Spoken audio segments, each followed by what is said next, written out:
Welcome all to today's spiritual journey.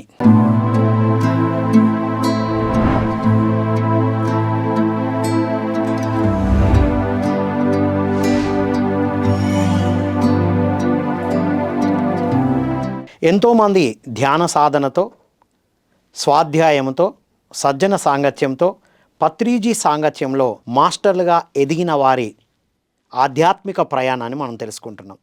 ఈరోజు ఈ spiritual జర్నీలో వారి యొక్క ధ్యానానికి ముందు జీవితం, ధ్యానం తర్వాత జీవితం, వారు చదివిన పుస్తకాలు, వారిలో వచ్చిన మార్పులు తెలియజేయడానికి మనతో పాటు ఉన్నారు తాళ్ళూరి సత్యనారాయణ గారు, నిడదవోలు మాస్టర్.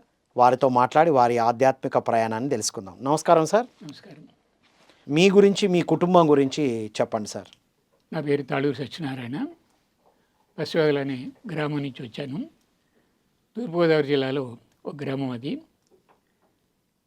నేను బాగా చిన్నప్పుడు నా అదృష్టవశాత్తు మా నాన్నగారు తాతగారు ఆయన మంచి ఆధ్యాత్మిక జ్ఞాని. ఆ కాలంలోనే రామకోటి రాశారు ఆయన. ఆయన మీరు చిన్ననాటి రోజులు మా తాతగారు ఆయన 18 ఎకరాల పొలం ఉంటే 9 ఎకరాలు దానం చేసేసాడు. ఒక రామాలయానికి దానం చేశాడు. ఆయనకి రాముడు అంటే చాలా ఇష్టం. అంచేత ఆయనకి 3 మగపిల్లలు అయితే పెద్ద అబ్బాయి పేరు రామారావు అని పేరు పెట్టాడు. రెండో అబ్బాయి మా నాన్నగారు, ఆయన పేరు లక్ష్మణరావు. రామ లక్ష్మణ. ఇంకొకరు తర్వాత ఇంకొక ఆయన అర్జున్. రాముడు, లక్ష్మణుడు, అర్జునుడు. అలాగే పెద్ద అమ్మాయి పేరు సీత, రెండో అమ్మాయి పేరు సుభద్ర.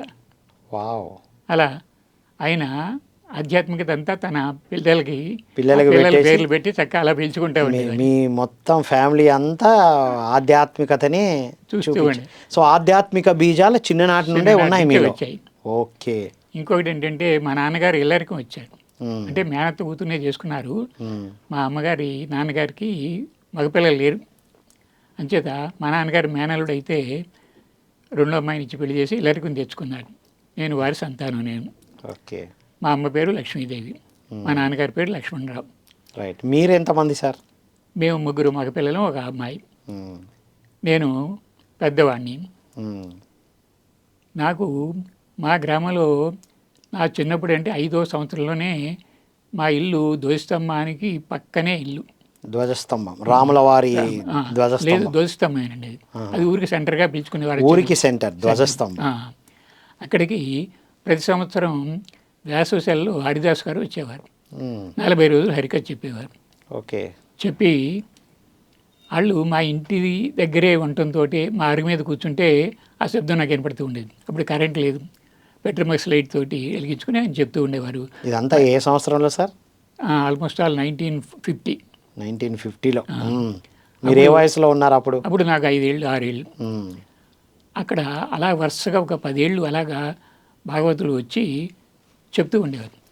వాళ్ళు రామాయణం చెప్తూ, మహాభారతం రామాయణం చెప్తూ మధ్య మధ్యలో పెట్టుకలు చెప్తూ ఉండేవారు. అవంటే నాకు చాలా ఇష్టం. కథలంటే చాలా ఇంట్రెస్ట్. ఆ కథలు మధ్యలో చెప్తూ ఉంటారని ఆ కథలు నేను గ్రాస్ చేయడం కోసం ఆయన కార్యక్రమం అయ్యేదాకా కూర్చొని వింటూ ఉండేవాడిని. మొన్నాడు నా ఫ్రెండ్స్ అందరూ చెప్తూ ఉండేవాడిని. రాత్రి దాసుగారు ఈ కథ చెప్పారంటే వాళ్ళందరూ అనేవారు, ఏంట్రా ముసలి తనలో నేర్చుకోసిన విద్యను ఇప్పుడు నేర్చుకున్నావు అని నన్ను తాత అని పిలిచేవారు. ఎప్పుడు ముసలి వయసులో నేర్చుకోవాల్సిన ఇప్పుడే నేర్చుకుని అందరూ చెప్తున్నావు నువ్వు అని చెప్పి నన్ను తాత అని పిలిచేవారు. నాకు 8 ఏళ్ళ వయసులో అందరూ నన్ను తాత అని పిలిచేవారు. ఎందుకంటే నేను ఆధ్యాత్మిక విషయాలు మాట్లాడుతూ ఉండేవాడిని.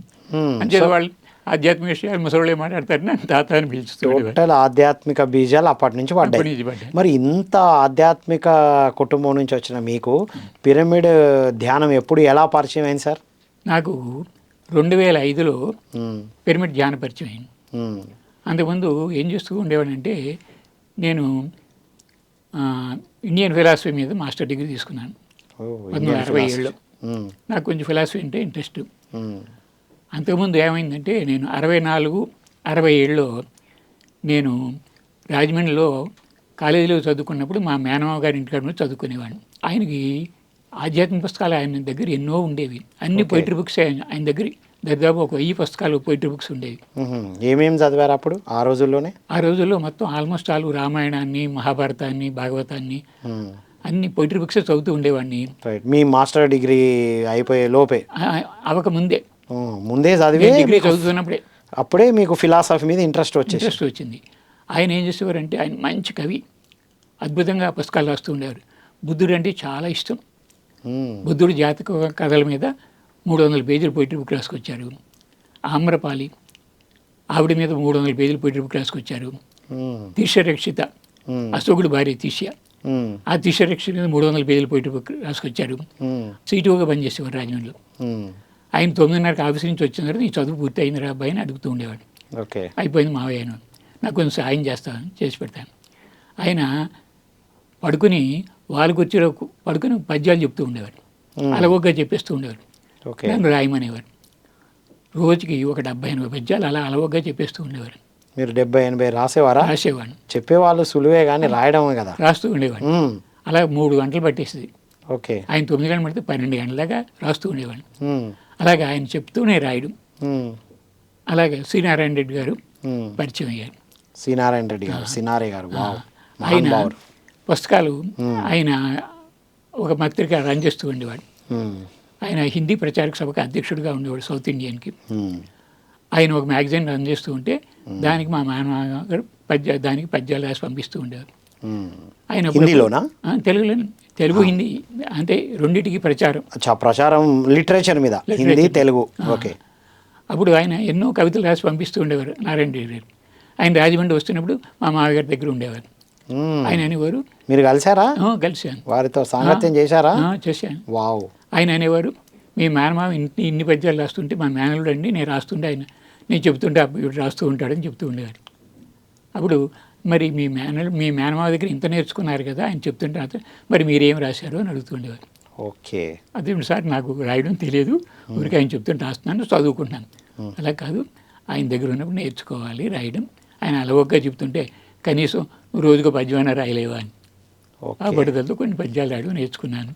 ఆయనే పబ్లిష్ చేసుకున్నారు. నారాయణ రెడ్డి గారు పబ్లిష్ చేసుకున్నారు. ఎగ్జాంపుల్ చెప్పండి సార్, ఏ పద్యం? మృత్యువు మీద పద్యం మీరు రాసింది. మృత్యువు మీద చెప్పండి. అంటే, ఓ మృత్యువా, నీవు అంటే అందరూ భయపడుతున్నారు, ఎందుకో తెలియని మూర్ఖులు వీరందరూ. మృత్యు అంటే మానవుని శాంతింపజేసే దానివి నువ్వు. అందరూ అనుకుంటున్నారు మానవుల్ని తీసుకుపోతున్నావు, రాక్షసు అనుకుంటున్నారు. కాదు, నువ్వు దేవతవని ఎవరికీ తెలియదు. నువ్వు దేవతవు. నీ మానవుడు అలసిపోయి నీ ఒడిలో సేద తీరుతాడు. నీవు మృత్యువు ఎంతో ఆనందదాయకమైనది. అది ప్రజలు తెలుసుకోలేకపోతున్నారు, అజ్ఞానులుగా ఉన్నారు. మరి నీ గురించి రహస్యం చెప్పేవాడు ఎవరు, తెలుసుకునేవాళ్ళు ఎవరు, ఆ చెప్పేవాడిని ఎప్పుడు పంపిస్తావు అని నాకు ఏదో తోచిన రాస్తూ ఉంటే ఆయన ఈ మృత్యువు గురించి ఎందుకు రాయాలనిపించింది సార్? నాకు మృత్యువు అంటే భయం ఉండేది కాదు, అది నాకు ఫ్రెండ్లా కనపడుతూ ఉండేది. ఇప్పుడు ఏ వయసులో రాశారు ఈ కవిత? జస్ట్ 21వ సంవత్సరం. అప్పుడే మీరు మృత్యువు గురించి రాశాను. ఓకే. చెప్పే వాళ్ళని ఎప్పుడు పంపిస్తారు? ఎప్పుడు పంపిస్తావు. వాహ్. మరి మృత్యువు గురించి అందరూ భయపడిపోతున్నారు. మృత్యువు అది ఆనందానికి హేతు అని చెప్పేవాడిని ఎప్పుడు పంపిస్తావు, భగవాన్ తొందరగా పంపించు అని నాకు తెలియకుండా ఏదో రాశాను. ఇది ఏ సంవత్సరంలో? 1967. 67లో రాశారు. 2005లో మీరు కలుసుకున్నారు. మరి ఇప్పుడు శ్రీనారాయణ రెడ్డి గారి నుంచి ఏం నేర్చుకున్నారు మీరు? ఆయన దగ్గర కవితలు రాయడం, చక్కగా మాట్లాడడం. వారు గజల్స్ కూడా రాశారు. తర్వాత మనకి పుష్పవిలాపం రాసిన జంజాల పాపశాస్త్రి గారిని కలుసుకున్నాను. అది మా మామయ్య గారి పరిచయం వల్లే. మధురాపతి సత్యనారాయణ శాస్త్రి గారు, అది ఆయన రాజమండ్రిలోనే ఉండేవారు, స్కూల్లో టీచర్గా పనిచేసేవారు. అలాగే ఎంతోమంది మహానుభావుల్ని మా మేనమామ వల్ల నేను మీ మేనమామ గారి పేరేమన్నా? కరుటూరు సత్యనారాయణ. ఆయన సిటీఓలో గవర్నమెంట్లో ట్యాక్స్ ఆఫీసర్గా చేస్తూ కవితలు రాస్తూ ఉండేవాడు. ఇప్పుడు ఈ కవులందరితో మీరు కలిశారు కదా, ఏం నేర్చుకున్నారు అప్పుడు మీరు? వాళ్ళ కవిత్వం రాయాలి, వాళ్ళ కథలు రాయాలి అనుకుని కథలు రాశాను. దరిదాపు 40 కథలు రాశాను. ఈ కథలు కవితల వల్ల ఏం జరుగుతుంది సార్? అసలు రాయాలన్న స్ఫూర్తితో పాటు రాసిన తర్వాత ఎలా ఉంటుంది అంటారు? రాసిన తర్వాత ఎలా ఉంటాం అనే ప్రశ్న నాకు తెలియకపోయినా రాయాలి రాయాలి ఒక్కటే, రాయాలి, వాళ్ళని స్ఫూర్తిగా తీసుకొని ఏదో రాయాలి. ఏదో ఒకటి రాయాలి, మ్మ్. నేను నా పేరు 10 మందికి తెలియాలి, ఓకే, నేను కూడా ఓకే. రాయగలను నేను కూడా రాయగలను. అనే భావంతో రాస్తూ ఇప్పుడు ఉండేవాడు. ఎలాంటి వాళ్ళతో ఉంటే అలా అవుతారు అనేది మీకు నిదర్శనం. అంతేనండి. అందరూ కవులతో అంతే. ఉన్నారు, మహానుభావులతో ఉన్నారు, మీరు కవులు రాశాను. కవితలు రాసేసారు. రాశాను. సో మరి ఇవన్నీ అయిపోయిన తర్వాతనే మీరు పత్రిజీని కలిశారు. చాలా తర్వాత 1967లో నా కాలేజీ ఎడ్యుకేషన్ పూర్తి అయిపోయింది. మ్మ్. 67లోనే ఏప్రిల్లో పూర్తి అయిపోతే 67 చివరికి మ్యారేజ్ అయిపోయింది. మ్మ్. ఇంకా నేను సాంసారిక జీవితంలో పడ్డాను. ఒక షుగర్ ఫ్యాక్టరీలో ఉద్యోగం చేస్తూ ఉండేవాడిని, అకౌంట్స్లో పనిచేస్తూ ఉండేవాడిని. ఎక్కడ సార్? ఎక్కడ? చాగల షుగర్ ఫ్యాక్టరీ మాకు దగ్గరలోనే ఒక పెద్ద షుగర్ ఫ్యాక్టరీ ఉండేది. మ్మ్. దాంట్లో నేను అకౌంట్స్ డిపార్ట్మెంట్లో పనిచేస్తూ ఉండేవాడిని. మ్మ్. పనిచేస్తూ ఉండగా 75లో పనిచేస్తూ స్కూల్ పెట్టాను. ఓకే. ఓ పక్కన ఫ్యాక్టరీలో పనిచేస్తూ, అది జనరల్ డ్యూటీలో పనిచేస్తూ evening tuitions చెప్తూవాడిని. 9th to 10th పిల్లలు ట్యూషన్ చెప్తూ ఉండేవాడిని. మ్మ్. అలాగా రాత్రులు వాళ్ళకి 7 నుంచి 10 దాకా ఒక బ్యాచ్, తెల్లారుజాముని మళ్ళీ 3 నుంచి 6 దాకా ఒక బ్యాచ్, 3 నుంచి 6 దాకా ఒక బ్యాచ్ అంత పొద్దున్న వచ్చేవారా అప్పుడు? వచ్చేవారు. మ్మ్. అలాగా చెప్తూ మళ్ళీ 7:30 డ్యూటీకి వెళ్ళిపోయారు. వా. అప్పుడు నాకు 4 గంటలే నిద్రపోవడం సాధన వచ్చింది. డబ్బులు సంపాదించడానికి 4 గంటలు నిద్ర సరిపెట్టుకున్నాను. అది జీవితం. ఇప్పుడు ఆ హ్యాబిట్ ఇప్పుడు దాకా నాకు అలా ఉండిపోయింది. 4 గంటల కంటే ఎక్కువ నిద్ర పట్టదు. ఇప్పుడు మీరు కవితలు రాశారు కదా, మీరు ఎన్నో పుస్తకాల్లో కవితలు రాశారు.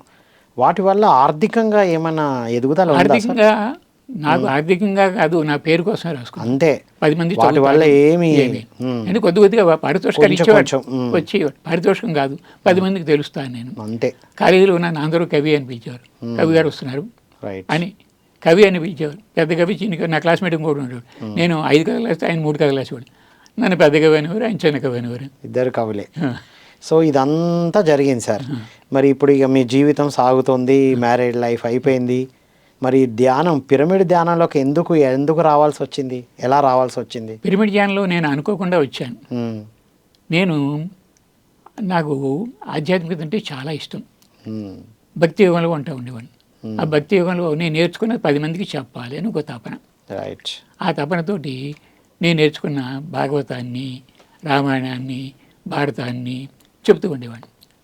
ఒకసారి నేను పక్క గ్రామంలో శ్రీరామనవమి సుందరకాండ చెప్తున్నాను. ఒక 5 రోజులు క్లాస్ అది. రాత్రి 8 నుంచి 10 దాకా చెప్తుంటే అలాగే చెప్పి మళ్ళీ పొద్దున్న డ్యూటీకి వెళ్ళిపోయేవాడిని. 10 గంటల దాకా 9 గంటల దాకా ట్యూషన్ చెప్పేవాడిని. మళ్ళీ అక్కడ 9:30కి వెళ్ళిపోయి అక్కడ క్లాస్ చెప్తూ ఉండేవాడిని. మళ్ళీ 10:30కి 11:30కి 2 గంటల క్లాస్ చెప్తూ ఉండేవాడిని. అలా చేస్తూ ఉండి మళ్ళీ పొద్దున్న 7 గంటలు 7:30 డ్యూటీకి వెళ్ళిపోతూ ఉండే. అలా వెళుతుండగా ఓ పిల్లాడు నాకు ఎదురయ్యాడు. అయ్యా, మీ రాత్రి మీ సుందరకాండ వింటున్నాను, చాలా అద్భుతంగా చెప్తున్నారు. మీరు ధ్యానం నేర్చుకుంటే చాలా అద్భుతంగా ఉంటుంది. చిన్న పిల్లవాడు 20 ఏళ్ళు పిల్లాడు. నాకు 60 ఏళ్ళు. మీ 60వ ఏట మీ సుందరకాండ విన్న ఒక పిల్లవాడు 20 సంవత్సరాల అబ్బాయి మీకు చెప్పాడు. చెప్తే వినదగిన ఎవరు చెప్పానని చెప్పారు కదా. Yes. అంచేత భగవంతుడు ఎందుకు చెప్తున్నాడు, ఆయన ద్వారా నాకు సందేశం ఇస్తున్నాడు అని చెప్పి. మీరు ఓపెన్ మైండ్ కాబట్టి తీసుకున్నారు సార్. ఆ స్థాయిలో ఉన్న వాళ్ళు ఎవరు రిసీవ్ చేసుకుంటారు? నువ్వేంట్రా నాకు చెప్పేది అంటారు. సర్లే బాబు, మరి నాకు తెలియదు, మరి నువ్వు చెప్పగలవా అని అంటే సర్లే చెప్తానని. మొన్నటి రాత్రి నాకు అప్పటికే సత్సంగాలనే ఊర్లో. ఆ సత్సంగం వాళ్ళని అనిపించాను, ఒరే బాబు, మనం ఏదో కొత్త విషయం నేర్చుకుందాం, ధ్యానం అట, ఒక మాస్టర్ వచ్చి చెప్తా అంటున్నాడు, మనం అందరం నేర్చుకుందాం అంటే వచ్చారు. సుమారు 40 మంది వచ్చారు. చక్క ఆ పిల్లాడు కళ్ళు మూసుకోండి, చక్క శ్వాస మీద ధ్యాస. సో వారితోనే మీరు క్లాస్ పెట్టించేశారు. చెప్పిన అబ్బాయి పేరు ఏంటి సార్? కుమార్. ఆ అబ్బాయితో క్లాస్ పెట్టించాను. సర్లే చెప్పాడు. అలా కంటిన్యూగా ఒక 1 వారం రోజులు చెప్పారు. చెప్పిన తర్వాత మీరు చక్క చాలామంది ఉన్నారు, బాగా వస్తున్నారు, మీరు ఇంతమంది ఎక్కడా లేరు, 50 మంది ఉన్నాం, ఇంతమంది ఎక్కడా లేరు, 2005లో నేను మాస్టర్ని తీసుకొస్తాను అని మా జిల్లా అధ్యక్షుని భార్య ఉంది, దారిపాటి సత్యనారాయణ గారిని, మాకు జిల్లా అధ్యక్షుడు, ఆయన భార్య, ఆవిడని తీసుకొచ్చారు. కళాలక్ష్మి గారు ఆవిడ పేరు. ఆవిడ తీసుకొస్తే క్లాస్ పెట్టారు. క్లాస్ పెడితే చక్క క్లాస్ అన్నారు, మాస్టరు మీరు భగవద్గీతది చెప్తారని అన్నారు, మరి మీరు కూడా చాలా క్లాసులు ఎప్పుడో 10 ఏళ్ళు బట్టి చెప్తున్నారు కదా, మీరు వచ్చి మాకు ఒక క్లాస్ చెప్పకూడదా అని. సో మీరు ఆ సాధన మొదలైంది, మళ్ళీ ప్రచారం అయింది. మరి సార్ మీరు ధ్యానం చేసిన బిగినింగ్లో మీ ధ్యాన అనుభవాలు ఏంటివి సార్? నాకు అనుభవాలు ఏమీ లేదు, మ్మ్. నాకు చెప్పడం సరదా, కొత్త విషయం నేర్చుకున్నాను, మ్మ్. ఇది 10 మందికి చెప్పేసేయాలి మ్మ్. అని మీరు ఒకవైపు సాధన చేస్తూ మ్మ్. ఎంత సమయం సాధన చేసేవారు స్టార్టింగ్లో? స్టార్టింగ్లో ఎంతసేపు కాదు, ఒక గంట, మ్మ్. ఒక గంట సాధన చేస్తూ మ్మ్. సరే నచ్చింది, కొత్త విషయం ఇది, చాలా కొత్త విషయం, చాలా బాగుంది, మ్మ్. భక్తి కంటే చాలా బాగుంది, రైట్. మరి ఈ భక్తి కంటే జ్ఞానం బాగుంది కదా, మ్మ్. ఈ జ్ఞానాన్ని మనం ఇంకా తెలుసుకోవాలి మ్మ్. అని అంటే ఆవిడ అప్పుడు సర్లే మా క్లాసు రెండు మాస్టర్ ఆ 4 రోజులు ఏం చేశానంటే నేను భగవద్గీతలో ఈ ధ్యానం అనే విషయం ఎక్కడ ఉంది మ్మ్. అని తెలుసుకుని అవన్నీ నోట్ చేసుకుని అక్కడికి వెళ్ళి ఆ 2 hours క్లాస్ 6 to 8 అంటే అప్పటి వరకు మీరు మామూలుగా భగవద్గీత చెప్పారు, చెప్పాను. భక్తి యోగం ధ్యానం, దాకానే భక్తి యోగం వరకే చెప్పారు. చెప్పి జ్ఞానయోగం నాకు సరిగా అర్థం కాక నేను దాని గురించి అక్కడ దాకా టచ్ చేసేవాడిని కాదు, వాహ్. భక్తి యోగంతో చెప్పేవాడిని. భక్తి యోగం వరకు ఆపేసేవారు. ఆపేసేవాడు. ధ్యాన సాధన ఎప్పుడైతే చేశారో అప్పుడు జ్ఞానయోగాన్ని చదివడం మొదలెట్టి దాన్ని అర్థం చేసుకున్నాను. నాకు చదివిన అర్థం కాలేదు ఇప్పుడు ధ్యానంలోకి వచ్చిన తర్వాత నాకు అర్థమైంది, మ్మ్. జ్ఞానయోగం అంటే తెలిసింది. తెలిసిన తర్వాత ఓహో ఇదన్నమాట, ఇప్పుడు దాకా ఇంత ఈ నేను 6 అధ్యాయాలు నేను సరిగా అర్థం చేసుకోలేను, ఇప్పుడు అర్థమవుతుంది అని చెప్పి 6 అధ్యాయాలు చక్కగా తెలుసుకొని జ్ఞానయోగం అనేది అంతకు ముందు అర్థం కాలేదు కాబట్టి విడిచిపెట్టారు, బోధించలేదు. బోధించలేదు. సో ధ్యానం తర్వాత అవన్నీ అర్థమై అక్కడి నుంచి బిగిన్ చేశారు మీరు. బిగిన్ చేసి మీ ప్రచారమే ధ్యాన సాధనతోనే ఆ జ్ఞాన యోగాన్ని ప్రారంభించారు, జ్ఞానయోగం బోధిస్తూ. చదువుకుని దాన్ని ఇక చెప్పాలి ఇక అంటే ఆయన సత్యనారాయణ గారు నాకు వరం, గణపతి సత్యనారాయణ గారు నాకు ఆధ్యాత్మిక తండ్రి. ఆయన ఇంటికాడ 2 క్లాసులు చెప్పేటప్పటికి ఆయన అన్నారు, నేను జిల్లా ప్రెసిడెంట్ని, మరి నన్ను జ్ఞాన ప్రచారం చేయమని పత్రిక గారు చెప్తున్నారు, మీరు చూస్తే అనర్గణంగా మాట్లాడగలుగుతున్నారు, మరి నేను క్లాసులు అరేంజ్ చేస్తాను, మీరు చెప్తారా అని అడిగి. నాకు చెప్పడం అంటే సరదా అండి, మీరు అరేంజ్ చేస్తాను, నేనే చెప్పేస్తాను, మరి మీరు సెలవు ఎప్పుడు ఉంటుంది? నాకు శనివారం ఆదివారం సెలవు. ఓకే, శనివారం ఆదివారం నాకే ఉండాలి మీరు అని. ఓకే, అలాగే ఉంటుంది. శనివారం నేను 7 అయ్యేటప్పటికి తడిపురం వెళ్ళిపోయేవాడిని. మా ఊరి నుంచి ఒక ప్యాసింజర్ రైలుకి వెళ్ళిపోతూ ఉండేవాడు. ఆ 7 గంటలకి అండలూరు వెంకటేశ్వర గారిని ఒక ఆయన ఉండేవారు, ఆయన జిల్లా కార్యదర్శి. ఆయన నన్ను రిసీవ్ చేసుకుని స్టేషన్కి వచ్చి సత్యనారాయణ గారిని తీసుకెళ్తే అక్కడ కొంచెం టిఫిన్ కాఫీ ఇచ్చేవారు. అక్కడి నుంచి క్లాసులు ప్రారంభించేవాళ్ళం. 8 గంటలకి ఒక ఊరు వెళ్ళి 8 నుంచి 10 దాకా ఒక ఊరిలో అక్కడ కొంచెం కాఫీ తాగి మళ్ళీ ఇంకో ఊరు తీసుకెళ్ళేవారు. మళ్ళీ 11 గంటలు దగ్గర ఊర్లో అన్ని ఊర్లలో ధ్యానం చేయించి రోజుకి 4 ధ్యానం, ఒక అరగంట ధ్యానం చేయించి నా క్లాస్ చెప్పమనేవారు. ఏం చెప్పేవారు అందులో? ఇలా ధ్యానం అంటే ఇది, ధ్యానం వల్ల లాభం, కృష్ణ భగవానులు చెప్పిన ధ్యాన యోగం, భగవద్గీత మీద చెప్తూ ఉండేవారు. భగవద్గీతలో ధ్యాన యోగం ఏమేం చెప్తుంది సార్? ధ్యానం ఏమని చెప్తుందంటే శ్వాసను గమనిస్తూ ఉండు, ఆత్మ సందర్శన యోగం. అది అక్కడ ఏం చెప్తుందంటే 6వ యోగం, నువ్వు శ్వాసను పీలుస్తున్నావు కదా, శ్వాసకి మధ్యలో కొంచెం ఖాళీ ఉంటుంది, గమనించావా? ఆ శ్వాసకి మధ్యలోనే పరమాత్మ ఉన్నాడు. ఆ రెండింటి మధ్యన గ్యాప్ నువ్వు ఆ శూన్యంలో నువ్వు శూన్యం గమనించడం నేర్చుకో. అక్కడ ఉన్నాడు, అక్కడ ఇది భగవద్గీతలో ఉంది. అక్కడ దాన్ని గమనించడం నేర్చుకో. మమాత్మ సర్వభూతానం, నేను అందరిలో ఆత్మరూపంలో ఉన్నాను. ఆత్మను నువ్వు పట్టుకో, ఆత్మను పట్టుకుంటే ఆనందం వస్తుంది. మామూలుగా నువ్వు డబ్బులు సంపాదించి పొందే దాని పేరు సుఖం అంటారు. సుఖం తాత్కాలికమైంది, కొండంత కష్టపడితే గోరంత సుఖం వస్తుంది. సాధన అలాంటిది కాదు, గోరంత సాధన చేస్తే కొండంత లాభం పొందుతావు. సార్ ఇది ఇప్పుడు ఇందులో పూజాకోటి సమం స్తోత్రం చెప్పండి, స్తోత్రకోటి సమో జప, జపకోటి సమోలయ అని చెప్తాడు. ఎందులో ఉంది అది? ఇది 7వ అధ్యాయంలో ఉంది. అది పూజ కంటే కోటి పూజలు ఒక స్తోత్రంతో సమానము. పూజ చేతితో చేస్తాం, స్తోత్రం నోటితో చేస్తాం. చెయ్యి కంటే నోరు, చెయ్యి ఊరిని ఎలా చేస్తూ ఉంటాం అలా విసురుతూ ఉంటాం. నోటితో పలుకుతున్నాం, నోటితో పలకడం వల్ల కొంచెం బుర్రను ఉపయోగిస్తే నోటిలో మాట రాదు. అది గొప్ప. దానికంటే జపం గొప్పదన్నాడు. జపం ఎందుకంటే జపం మనసుతో చేయాలి, అంటే నోరు కంటే మనసు గొప్పది. అంచేత ఈ జపం కంటే ధ్యానం గొప్పదన్నాడు. అంటే వీటిలన్నింటినీ నిరోధం చేసేదే ధ్యానం. అంచేత నువ్వు యోగివి కావాలి. అర్జునుడు నువ్వు ఎంత గొప్పవాడివైనా 2 చేతులతో యుద్ధం చేసినా నీకు ఇంకా బుద్ధి రాలేదు, జ్ఞానం రాలేదు, చిన్న చిన్న విషయాలు కంగారు పడిపోతున్నావు, అంచేత నువ్వు యోగివైతే ఇలా తొట్టుపాటు పడడం మానేస్తావు. ఇది చాలా అద్భుతంగా ఉంది కదా సార్. ఇది మీరు అప్పటి వరకు చెప్పాల, ధ్యానం తర్వాతనే బోధించారు. అది నాకు అర్థం కాలేదు. ఇది సార్ సంగతి. నాకు అందరూ చాలా మంది ఎందుకంటారు భగవద్గీతలో ఇది లేదు కదా, అది ఎక్కడ ఉంది అంటారు. ఎందుకంటే చెప్పేవాళ్ళు చెప్పాలా, చెప్పేవాళ్ళు ఎందుకు చెప్పాలని వాళ్ళకి అర్థమై ఉండకపోవచ్చు మీలాగే. అసలు స్వామీజీలు కూడా తెలిసి కూడా చెప్పలేదు. కారణం ఏంటంటే ధ్యానం చేస్తే నువ్వు నేను ఒకటంటే వాళ్ళకి అహం అడ్డు వస్తుంది. నువ్వు నేను ఒకటి ఎలాగవుతాం? రైట్. నేను గురువునే, వాడు శిష్యుడిగా ఉండాలని ఇటువంటి చెప్పకూడదు వాడికి. రైట్. ఇప్పుడు ధ్యానం గురించి ఇంకా ఏ గ్రంథాల్లో చెప్పబడ్డది సార్? ధ్యానం గురించి మనకు ఉపనిషత్తులు అంతా ధ్యానం గురించే చెప్పబడింది. ఉపనిషత్తులన్నీ కూడా మనకు 108 ఉపనిషత్తులు ఉన్నాయి.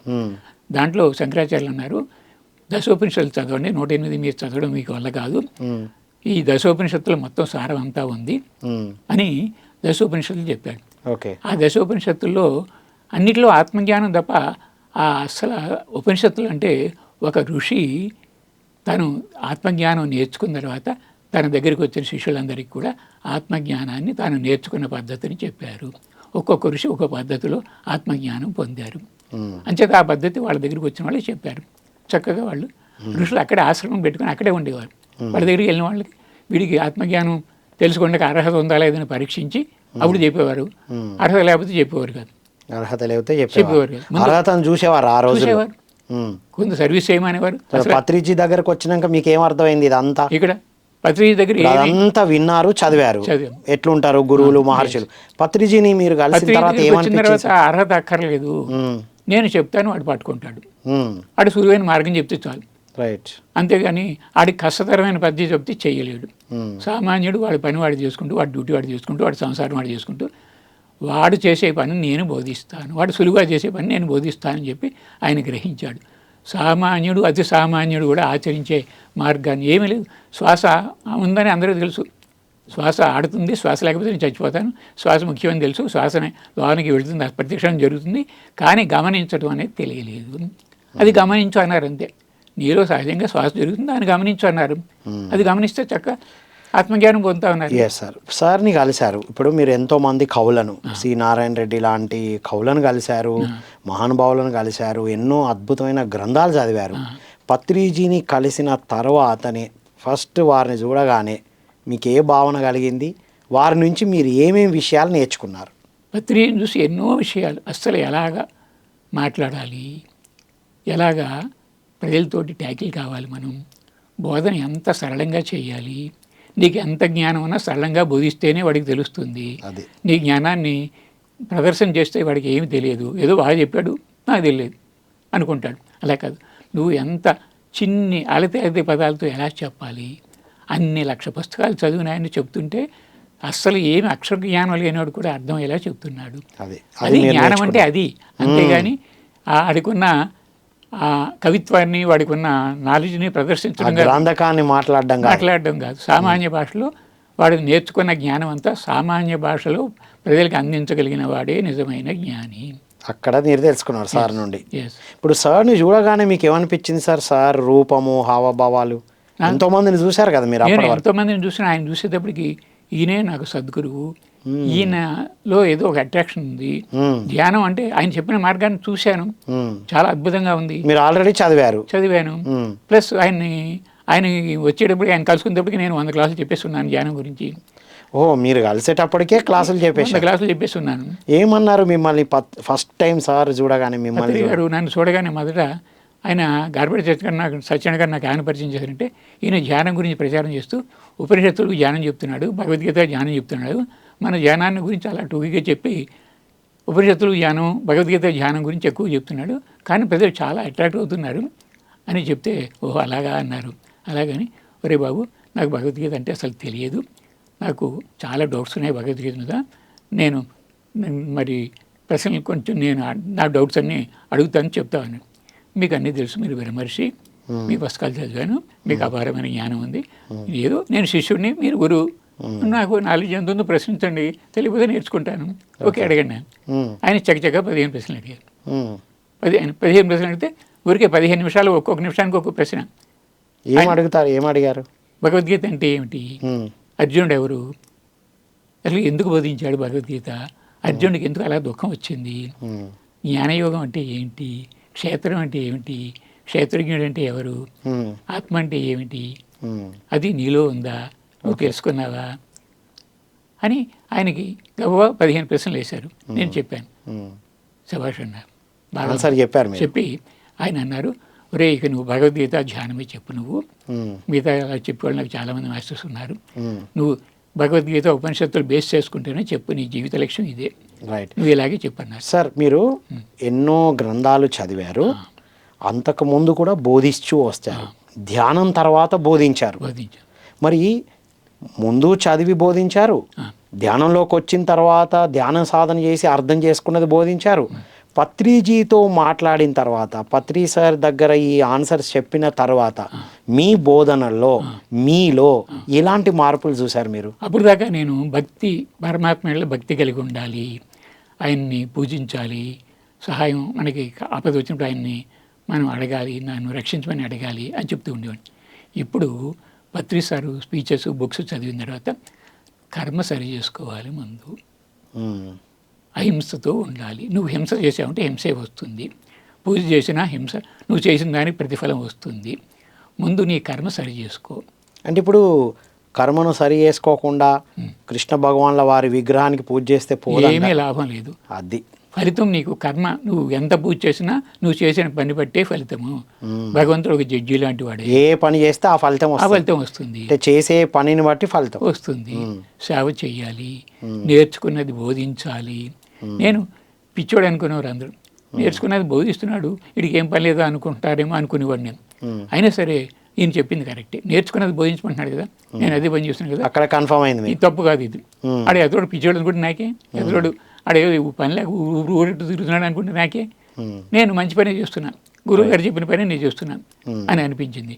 ఇంకా ఆయన చూసిన తర్వాత ఇంకా విస్తృతం చేయాలి ప్రచారం, గురువు రుణం ఇలాగే తీర్చుకోవాలి, గురువు రుణం ఎలా తీర్చుకోవాలి ఆయన నేర్చుకున్నది, ఆయన మనకి నేర్పింది, మన జీవితాంతం అలా బోధించడమే మన పని. రైట్. ఇప్పుడు సార్ కృష్ణ భగవాన్ల వారు, అర్జునుడు, వాళ్ళిద్దరి సంవాదన మీరు విన్నారు, పాండవులతో కృష్ణ భగవానుడు ఎలా ఉన్నారో ఏం చెప్పారో అవి చదివారు, ధ్యానం తర్వాత పత్రిజీని చూసిన తర్వాత ఈ సంఘటనలే, ఈ విషయాలే మీకు ఎలా అర్థమైనాయి సార్? పత్రిజీ చూసిన తర్వాత నాకు అయిందంటే శ్రీకృష్ణుడే పత్రిజీ రూపంలో వచ్చాడేమో అనిపిస్తుంది. ఎందుకంటే ఆ కృష్ణ బోధనలే మనకి, భగవద్గీత చదివితే మీకు తెలియదు, ఎందుకంటే సంస్కృతంలో ఉంది, చెప్పేవాడు కూడా సరిగా అర్థం కాక వాడికి అలా ఎగ్జాంపుల్ మీరే చెప్పారు, ఇంటర్ప్రిటేషన్ వాళ్ళు ఇష్టం వాడు చేస్తున్నారు. ఇప్పుడు అలా కాదు, పత్రిజీ వచ్చిన తర్వాత అస్సలు నిజంగా భగవద్గీత ఏమి చెప్పారు, దాంట్లో మానవుడు అనుసరించదగ్గ విషయం ఏమిటి, నిష్కామ కర్మ చేస్తూ ఉండాలి, పని చేసి ఫలితం ఎప్పుడు అడక్కపోయినంత మాత్రాన్ని నీకు రాకుండా ఉండదు, అడిగావంటే నీకు ఫలితం నువ్వు ఏదో ఎక్స్పెక్టేషన్ చేస్తావు, నేను ఫలితం ఏదో ఎక్స్పెక్ట్ చేస్తాను, దానికంటే కొంచెం తక్కువగా వస్తే నిరాశ వస్తుంది, ఎక్కువ వస్తే గర్వం వస్తుంది. కేవలం పని మాత్రమే చెయ్యి, ఫలితాన్ని ఆశించకు. నువ్వు ఫలితం కోసం కర్మలు ఫలితం ఆశిస్తుంటే నీకు బంధం వస్తుంది, ఫలితం మంచి పని చేసి ఫలితం ఆశిస్తే ఆ ఫలితం అనుభవించడానికి జన్మ వస్తుంది, చెడ్డ పని చేసి పోగొట్టమంటే పోగొట్టాడు. కర్మ ప్రక్షాళన చేసుకోవాలంటే మంచి పని తిరిగి చేయవలసిందే, పశ్చాత్తాపం. మరి మంచి చెడు రెండు జయించాలంటారు, దాటాలంటారు సార్. మంచి చెడు అసలు చెడు అనేది చేయకూడదని ముందు ఒక నిశ్చయం చెప్తారు. మంచి చేయడం, ఫలితం ఆడకుండా ఉండడం రెండవది. ఇక మూడవది, నీకు నేను కాదు చేస్తున్నాను ఈ పని, నాలో ఉండి భగవంతుడు చేసుకుంటున్నాడు, నిష్కామ కర్మ, నేను కాదు చేస్తున్నాను, ఆయన చేసుకుంటున్నాడు నా దగ్గర నుంచి అని కొంచెం జ్ఞానం పెరిగే కొద్దీ నేను చేయడం లేదు, నాతోటి ఆయన చేయించుకుంటున్నాను. పత్రిజీ ఆడియోలో కర్మయోగంలో ఇవన్నీ చెప్పారు, లెవెల్ 1, లెవెల్ 2, లెవెల్ 3 చెప్పాను. నిష్కామ కర్మ చేస్తూ ఉండు, దేనికి ఫలితం ఆశించుకో, నీ పని నువ్వు చేసుకుంటే వెళ్ళిపో, ఫలితం రాకపోతే నీకే, వస్తే నీకే, నీకు సాధన వచ్చింది కదా, చెప్పడం వచ్చింది కదా, అనుసరించడం వచ్చింది కదా, చదువుకోవడం వచ్చింది కదా, ఆయన ఎన్ని అద్భుతమైన పుస్తకాలు. అంటే సార్ మీరు ధ్యాన సాధన తర్వాతనే భగవద్గీతలోని సారాంశాలన్నీ అర్థమైంది, ఇంకా బాగా అర్థమైంది. రైట్. మరి 50% తెలిసింది. పత్రి సారు విగ్రహారాధన వద్దు అంటారు, కృష్ణ భగవాన్ల వారు ఆ టాపిక్ చెప్పారు ఎక్కడైనా? ఆయన ఏం చేశాడు, నన్నే పూజించు అన్నాడు. అంటే నన్ను అంటే నీలో మామ్ నేను అన్నారు. ఆత్మరూపంలో ఉన్నాను, మామ్ మామ్ అన్నాడు. అంటే నీలో నేను ఆత్మరూపంలో ఉన్నాను, ఆత్మరూపంలో నన్ను పూజించు అన్నాడు తప్ప అండర్స్టాండింగ్ సరిగా లేదు. మిస్ అయ్యి విగ్రహానికి ఆ విగ్రహాన్ని పూజిస్తున్నాడు. విగ్రహం అంటే భగవంతుడు ఒక పని చేయడానికి ఒక రూపంలో వచ్చాడు, ఆ పని అయిపోయింది, ఆ విగ్రహాలతో మనకు సంబంధం లేదు. ఇక ఆయన చెప్పిన మాట ఆచరించడమే. పత్రిక చెప్పింది అదే, నా పదాలని పట్టుకొని తప్ప పాదాలను పట్టుకోవద్దు అన్నాడు.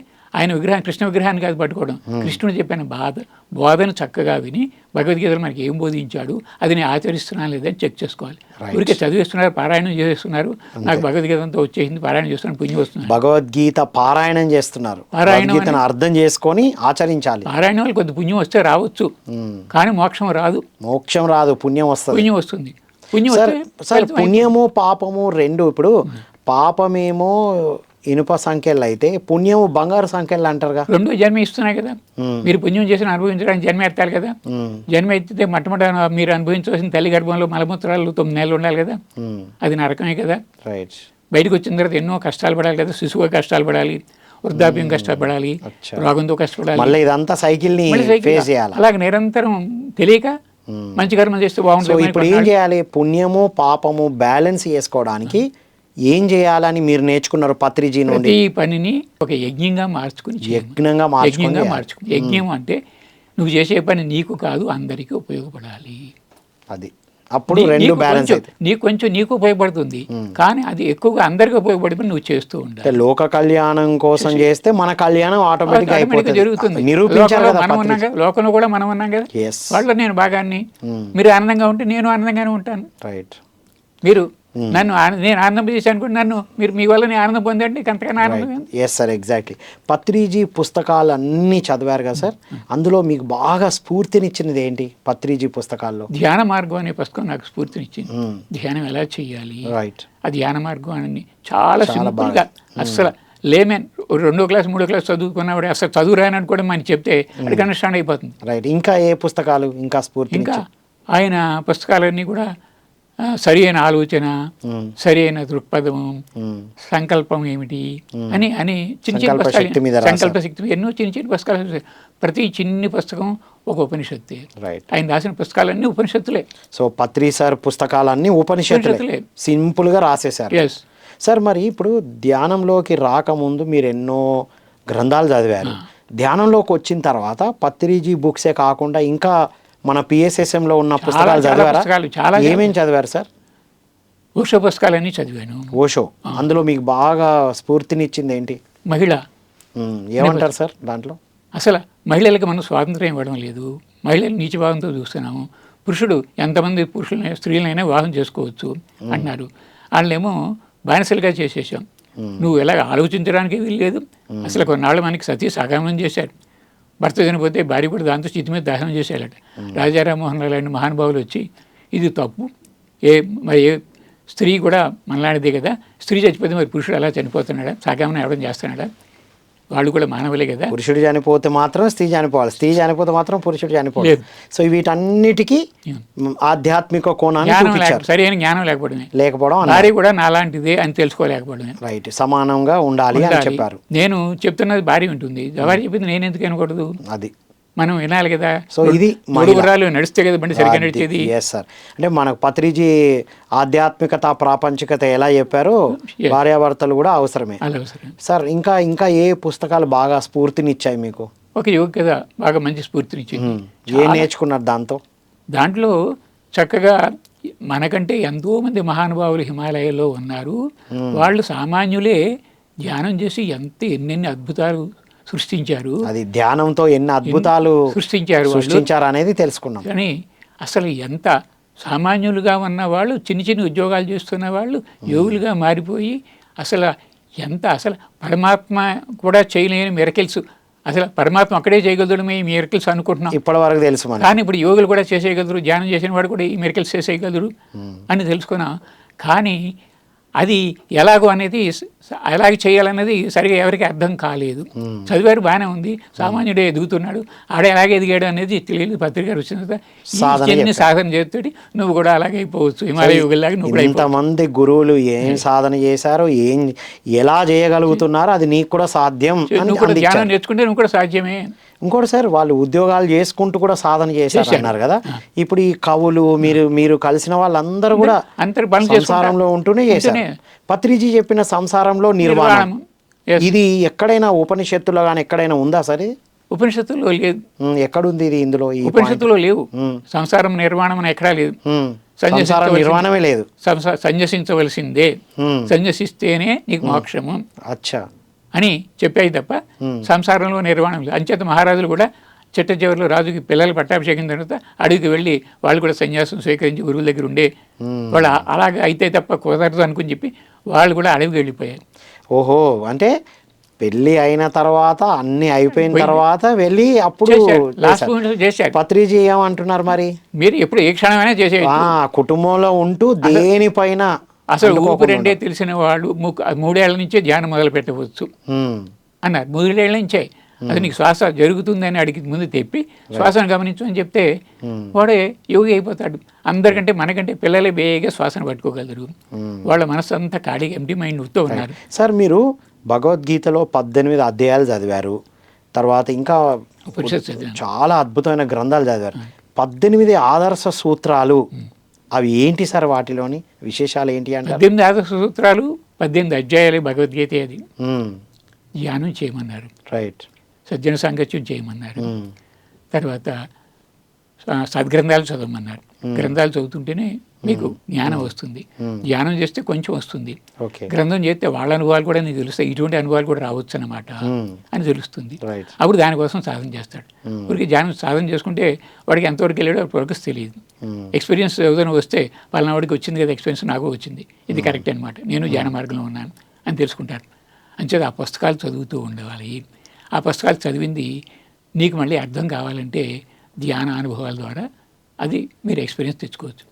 అది చదివిన జ్ఞానం మీరు ఇతరులకు బోధిస్తే ఒకవేళ నువ్వు సాధన సరిగా నువ్వు సాధన చేసినా చేయకపోయినా ఎదరివాడు సాధన చేస్తే వాడు మోక్షం పొందుతాడు. మీ వల్ల వాడు మోక్షం పొందితే మీకు ఆనందమే కదా, ఆటోమేటిక్ మీకు కూడా లాభం వస్తుంది. మీరు ఇన్సూరెన్స్ ఏజెంట్ కట్టిస్తుంటే మీకు కూడా లాభం వచ్చింది, కొంత కమిషన్ వచ్చింది కదా. పత్రికారు చెప్తూ ఉంటాడు, ధ్యానం చేస్తే నువ్వు ఒకటే మోక్షం పొందుతావురా, అది కాదురా చేయవలసింది, అది స్వార్థం రా, అలా కాదు అందరికీ చెప్పరా. రామానుజాచార్యులు ఉన్నారు, ఆయన గురుగారు మంత్రం చెప్పారు. మంత్రం చెప్పి ఈ మంత్రం ఎవరికి చెప్పకరా, ఈ మంత్రాన్ని చెప్తే నీకు మోక్షం వస్తుందిరా అని. సర్లే అనుకున్నాడు. ఆ ఊరిలో ఒక దేవాలయం ఉంది. ఆ దేవాలయంలో ఒక రోజుని ఒక మంచి ఉత్సవం జరుగుతుంది. ఊళ్ళో వాళ్ళందరూ వచ్చారు. నేను గోపుర శిఖరం ఎక్కి, అయ్యా మీకు ఒక మాట చెప్తాను, ఒక్క నిమిషం మీరందరూ నా వైపు చూడండి అన్న. గోపురం ఎక్కి నుంచున్నాడు. అందరూ ఆయనకు చూస్తున్నారు.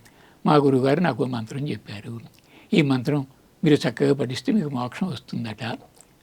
అంచేత ఈ మంత్రం ఇదిగో అని చెప్పి 10 సార్లు అందరితో అనిపించాడు. చక్కగా తెలిసిందా మీకు, ఈ మంత్రాన్ని పఠించండి మీకు మోక్షం వస్తుందండి ఈ మంత్రం. అప్పుడు గురువుగారు తెలిసింది. గురువుగారు పిలిచాడు, ఎరా నీకు ఆమెను చెప్పాను రా, ఈ మంత్రం చెప్తే నరకానికి పోతాను.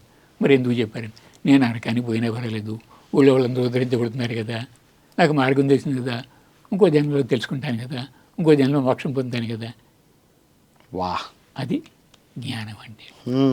నేను నేర్చుకునే జ్ఞానం ఇతరులకు బోధిస్తే వాళ్ళు ఆనందపడితే చాలు, నాకు వచ్చినా రాకపోయినా పర్వాలేదు. అలా చక్కగా పత్రిజీ మన ధ్యానం చెప్పమంటుంటే మన మాస్టర్స్గా తయారు చేస్తున్నాడు. ఇప్పుడు దాకా మీరు అన్ని పుస్తకాల్లో చదివారు, గురు శిష్యుల సంబంధం చదివారు. మన పిరమిడ్ స్పిరిచువల్ సొసైటీలో ఏం తీసుకున్నారు సార్? నిజమైన గురువు అంటే పత్రిజీ. గురువు ఎప్పుడు శిష్యుడిని ఆయన అనుకోకూడదు, ఎవరిని కూడా శిష్యుడు ఆయన అనుకోకూడదు. వాడు నాతో సమానమే. గురువుగారు అదే చెప్తాడు. మళ్ళీ మాస్టర్స్కి సందేశం అని చెప్పి, మీరు సీనియర్ మాస్టర్ అయితే ఏం గొప్ప ఏం కాదు, జూనియర్స్ని కూడా మీ వలే చూడండి. సీనియర్స్ జూనియర్స్ లేదు ఇక్కడ, అందరూ ఒక్కటే. నువ్వు చెప్పేవాడు కూడా నీకంటే జ్ఞాని, వాడికి అర్థం అది తెలియదు, తెలియక ఆచరించట్లేదు. సార్ మీరు ధ్యానానికి ముందు ఎన్నో సాధనలో ఉన్నారు, ఆధ్యాత్మికతలో ఉన్నారు. ధ్యానముతో, స్వాధ్యాయంతో, పత్రిజీ సాంగత్యంతో, గురు సాంగత్యం మీకు చాలాసార్లు దొరికింది. వీటన్నిటితో మీలో వచ్చినటువంటి మార్పులు ఏంటి సార్? శారీరకంగా, మానసికంగా, బుద్ధిపరంగా, ఆత్మపరంగా. ఆయన ధ్యానం చెబుతూ ఉండమంటే ఎందుకు చెబుతున్నారో నాకు అర్థం కలదు ముందు. ఇప్పుడు నాకు చెప్తున్న కొద్ది ఎనర్జీ వచ్చినట్టు అనిపిస్తుంది. నా వయసు ఇప్పుడు 78 ఏళ్ళు. ధ్యానం చెప్తుంటే నేను ఆ రోజుని ఎంతో 10 సెలైన్ ఎక్కించుకున్నంత శక్తి వచ్చేస్తుంది నాకు. ధ్యానం చెప్తే ఆ రాజు వస్తే ఇక ఎంతో హనుమంతుడిలాగా అయిపోయినట్టు అనిపిస్తుంది అనమాట. ఏ రోజైనా నాకు ధ్యానం చెప్పకపోతే ఏమనిపిస్తుందంటే, ఈరోజు భగవంతుడు నాకు ఏమిటి, నన్ను ఇలా కూర్చోబెట్టావు, ఏంటి నా జీవితం, నాకే ఎక్కడ బోధించడానికి అవకాశం ఇవ్వవా అని ఆయన అడుగుతూ ఉంటాను. లేకపోతే నన్ను తీసుకెళ్ళిపో, అవకాశం ఇవ్వకపోతే, నా పని లేకపోతే ఇక్కడ నుంచి తీసుకుపో, మా గురువుగారు వెళ్ళిపోయారు, ఆయన కలుసుకోవాలి నేను. చక్క మనం ఉపయోగపడినప్పుడు ఇక్కడ ఉండడం వేస్ట్, జీవితం వేస్ట్. ఇక నేను ఎవరికి ఉపయోగపడితే నా జీవితం వేస్ట్. మరి ఆ టైంలో ఏం జరుగుతుంది అప్పుడు అనుకున్నప్పుడు నాకు ఎక్కడి నుంచి ఆహ్వానం వస్తుంది, ఎవరో పిలుస్తారు, చక్క అద్భుతంగా వెళ్ళిపోయి నాకు. సో అప్పటి వరకు మీరు చేస్తున్న ప్రచారము కరెక్ట్ అని తెలుసుకున్నారు సార్ దగ్గరకు వచ్చాక. చెయ్యాలి, ఇంకా చెయ్యాలి, ఇంకా సాధన చేయాలి, జ్ఞానం అందరికి పంచాలి, ఎవరిదాకా ఊపిరిదాకా చేయవలసిందే.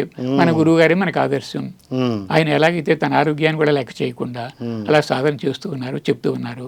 ఆయన రోజుకి 20 గంటలు చెప్తూ ఉండేవారు. 20 గంటలు ప్రయాణం చేసి ధ్యానం మీదే. ఆయన ధ్యానం కోసం తిరిగారు 20 గంటలు. మనం కనీసం 4 గంటలు అయితే తిరగలేము రోజుకి. రోజుకి ఎన్ని గంటలు మీరు ప్రయాణం చేస్తారు ఇప్పుడు కూడా? నేను 100 కిలోమీటర్ల వాళ్ళు పిలిచినా నేను వెళ్ళి క్లాస్ చెప్పేసి వచ్చేస్తాను. పొద్దుట 10 గంటల శక్తి, ఇంత ఆరోగ్యం ఎట్లా వచ్చింది సార్ మీకు? ధ్యానం చెప్పడం వల్లే వచ్చింది నాకు. చెప్పడం వల్లే. అలా చెప్పినప్పుడు ఇంకా నాకు ఆరోగ్యం ఇంకా బాగున్నట్టు అనిపిస్తుంది, ఎంతో శక్తి వచ్చినట్టు అనిపిస్తుంది బాగా. నేను ముసలివాడిని ఎప్పుడు, నా ఏజ్ ఫ్యాక్టర్ని ఎప్పుడు తలవను. మా పిల్లలు అంటూ ఉంటారు, నాన్నగారు మీ వయసు ఎంత, పొద్దున్న 7 గంటలు లేచి వెళ్ళిపోతారు, రాత్రి 10 గంటల దాకా రారు, ఏమైపోతారంటే భగవంతుడు పని చేస్తున్నాను, ఆయన దగ్గరికి వెళ్ళిపోతాను. ఏమైపోవడం ఏంటి?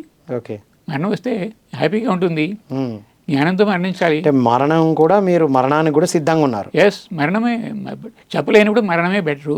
ఈ జీవితం అసలు వేస్ట్, చెప్పలేనప్పుడు చెప్పడానికి అంటారు. చెప్పడానికి అంటే మీరు ఇన్ని అర్థం చేసుకున్నారు కదా సార్, అసలు ఈ మానవ జన్మ దేనికని అర్థమైంది సార్ మీకు టోటల్గా అసలు ఈ సాంగత్యంతో అన్నిటితో? మానవుడు అంటే మనసును నిగ్రహించి సాధన చేసి దేవుడిగా మారాలి.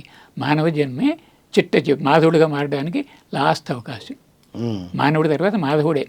ఇప్పుడు దాకా జన్మలన్నీ ఒక్కొక్క జన్మే 84 లక్షల సార్లు ఎత్తాం. మానవ జన్మ ఎత్తిన తర్వాత 300 జన్మ ఎత్తేదాకా దేవుడు అనే మాటే తెలియదట. అప్పుడు దాకా జంతువులా బతికాడు, అలాగే తినడం, సంపాదించడం, పిల్లలు పెళ్లి చేయడం, అదే జీవితం. 300 ఏళ్ళు కొంచెం బతికి మాటలోకి వస్తాడు. 400 జన్మలు ఎత్తేప్పటికి ధ్యాన మార్గంలోకి వస్తాడు. మనకి వేళ ఎంతమంది ధ్యాన మార్గానికి వచ్చేయడానికి రెడీగా ఉన్నారు. మీరు కొంచెం ఇన్స్పైర్ చేయడమే వాళ్ళని. అక్కడ ఒత్తు సిద్ధంగా ఉంది, మీరు వెళ్ళి దుంపు వెలిగిస్తే దీపం వెళ్ళిపోతుంది. సార్ మీరు 2005 అంటే 18 చాలా స్టార్టింగ్ నుంచి మీరు ధ్యాన ప్రచారం చేసుకుంటూ వస్తున్నారు. పిఎంసి వచ్చిన తర్వాత ఎలా ఉంది సార్? పిఎంసితో ఏం జరుగుతుంది బయట? పిఎంసి రావడం వల్ల అసలు ధ్యాన సాధన మనం చెప్తుంటే ఒక 100 మంది వచ్చారు, లేకపోతే 150 మంది వచ్చారు. అక్కడ నా శక్తి ఒక చోట చెప్తే 150 మందికి చెప్పగలిగాను. ఇక్కడ పిఎంసి ఛానల్లో చెప్తే 1,00,000 మందికి చెప్పగలుగుతున్నాను. అసలు ప్రచారం చాలా ఈజీ అయిపోయింది. పత్రికలు చెప్పారు, ఒరే కొన్నాళ్ళకి బిషాణం మూసేస్తాను, అయిపోయిందిరా, నేను వచ్చిన పని అయిపోయింది, బిషాణం మూసేస్తాను అన్నారా అని చెప్తూ ఉండేవారు. ఇదేంటి ఎలాగంటున్నారు అనుకునేవారు. ఇక మిరపకాయ బజ్జీలు అంటే ఒక కార్యక్రమం చేస్తాను అని అంటూ ఉండేవారు. ఇదేంటి ఎలాగంటున్నారు. అసలు పిఎంసి ఛానల్ వస్తాను ఎవరు ఊహించలేదు. కరోనాకు ముందు అసలు ఆయనకి తెలుసు ఉడోకని ఉంది కాబట్టి కరోనా వస్తుంది, ఇక ధ్యాన ప్రచారం చేయడానికి వీలు పడదు, ప్రచారం చేయడానికి మనం ఒక వజ్రాయుధం కనిపెట్టాలి అని పిఎంసి ఛానల్ ఆయన చెయ్యాలి అనుకోవడం. అందరూ ఏంటి పిఎంసి ఛానల్ చేస్తాకి, వీళ్ళు ఎవరున్నారు, వీళ్ళందరూ కోనికిస్కాకులు సామాన్యులే కదా, పిఎంసి ఛానల్ ఎలా ఓపెన్ చేస్తారు అనుకున్నది చక్మని ఓపెన్ చేశారు. ఎంత అద్భుతంగా చేశారు. అసలు ధ్యాన ప్రచారం, అసలు ఈ పిఎంసి ఛానల్ వచ్చిన తర్వాత చూసి ఎన్ని మిగతా ధ్యాన ప్రచారాలని, మిగతా ఛానల్స్ ఎన్ని వచ్చినాయి మన ఛానల్ చూసి. అసలు పత్రికారు తెలుగువాడిగా పుట్టడం మన అదృష్టం అన్నిటికంటే ముందు. అది ఎందుకంటే తెలుగు రాష్ట్రాల్లో చాలా కాలం తెలుగు రాష్ట్రాల్లో ఉండిపోయి ఇల్లు తిరిగి డోర్ తిరిగి మనకి చెప్పారు. చాలామంది గురువులు అందరూ హిందీ, ఇంగ్లీష్ వాళ్ళే ఉన్నారు. చాలా అసలు తెలుగు వాళ్ళు ఉండేనేమో కానీ మనం చూడలేదు. మన జన్మలో పత్రిజీని చూసాం. ఎన్ని పుస్తకాలు పత్రికారు వచ్చిన తర్వాత ఎన్ని ఫారిన్ పుస్తకాలు సామాన్యులు చదువుకునేలాగా తెలుగు అనువదింపు చేశారు. అసలు అన్ని పుస్తకాలు సార్ పత్రిజీ జీవితం నుండి జీవిత పాఠాలు ఏం నేర్చుకున్నారు సార్? ఒక 3 పాఠాలు చెప్పండి. జీవితంలో అందరూ దేవుళ్ళే, కానీ నీలో దైవత్వం ఉందని గుర్తించి దాన్ని మేలుకొల్పాలి. ధ్యానము ద్వారానే నీలో ఆత్మను తెలుసుకుంటావు. అంటే దేవుడుగా జీవించడం సాధ్యమే అని సాధ్యమే. నిరూపించారు. నీలో ఆత్మను నువ్వు పట్టుకుని ఉంటే నువ్వు దేవుడు అయిపోతావు. నువ్వు శరీరాన్ని పట్టుకుంటున్నావు, సామాన్యులకు ప్రవర్తిస్తున్నావు, రైట్. ఇంద్రియాలకు లోబడిపోతున్నావు, ఇంద్రియ సుఖాలకి అలవాటు పడిపోతున్నావు. సార్ మరి ఇప్పుడు ధ్యానం చేస్తే అన్నీ తగ్గిపోయి అందరం ఆరోగ్యంగా ఉంటారంటారు కదా, చాలా మంది ధ్యానం చేసే వాళ్ళు సఫర్ అవుతున్నారు కదా, శారీరక మానసిక ఇబ్బంది. ఎదురువాడికి ఇప్పుడు బాధపడుతున్నాడే అని అనుకుంటున్నారు. అంతే. నిజమైన ధ్యానం చేసేవాడికి ఏ రోగం వచ్చినా వాడికి తెలియదు. వాడికి నా రోగం ఏమీ చేయదు. ఏమి చేయదు. రోగం ఉంటుంది. ఎలా ఉండాలి వచ్చిన వాళ్ళు? ఎందుకంటే ధ్యానులు ఆ రోగం తన స్నేహితుడిగా భావించాడు. అది ఓకే రా, తనకు అది ఉంటది. నీ పని నువ్వు చేసుకొని నా పని నేను చేస్తాను, నా పనికి నువ్వు అడ్డు కాకు, నేను నీ పనికి అడ్డుగాను. నువ్వు నా జీవితాంతం వచ్చి నువ్వు నా స్నేహితుడు, నా ఇంటికి వచ్చాకట్టి నాకు బంధువు, నువ్వు నా దగ్గరే ఉండు, నేను పొమ్మని అడగట్లేదు, నేను చంపలని మందు ఏమైంది నేను, కానీ నువ్వు నాకు నా పనికి హాని చేయవు, నేను నీ పనికి హాని చేయట్లేదు. నేను నా ఇంట్లో వెళ్ళిపోమని అడగట్లేదు కదా, నా దేహంలో ఉండు, వచ్చావు నా ఇంటికి వచ్చావు, వెళ్ళిపోమని ఎప్పుడు అని నేను అలా ఉండాలా? అలా ఉండాలి ధ్యాని. ఎస్. రోగాన్ని ఏం లెక్క చేయకు. అది నువ్వు స్నేహితుడిగా భావిస్తే నీకేం అపకారం చేయదు. అయ్యో నన్ను చంపడానికి ఏం మందు వేసుకోవట్లేదు వీడు, నన్ను ఏం పమ్మని అడగట్లేదు, నన్ను మిత్రుడు అంటున్నాడు, నేను కూడా వీడి మిత్రుడిగా మారిపోతుంది. అది మనకు సహాయం చేస్తుంది. సహాయం చేసి ఎప్పుడొకప్పుడు మనకు తెలియకుండానే వెళ్ళిపోతుంది, తీసుకెళ్తుంది, పరమాత్మ తీసుకెళ్తుంది. చక్కగా ఉండే నష్టం వచ్చింది. రైట్. నాకు స్నేహితుడు అంటే బలమే కదా, మిగతా రోగాలు రాకుండా చూస్తుంది. రైట్.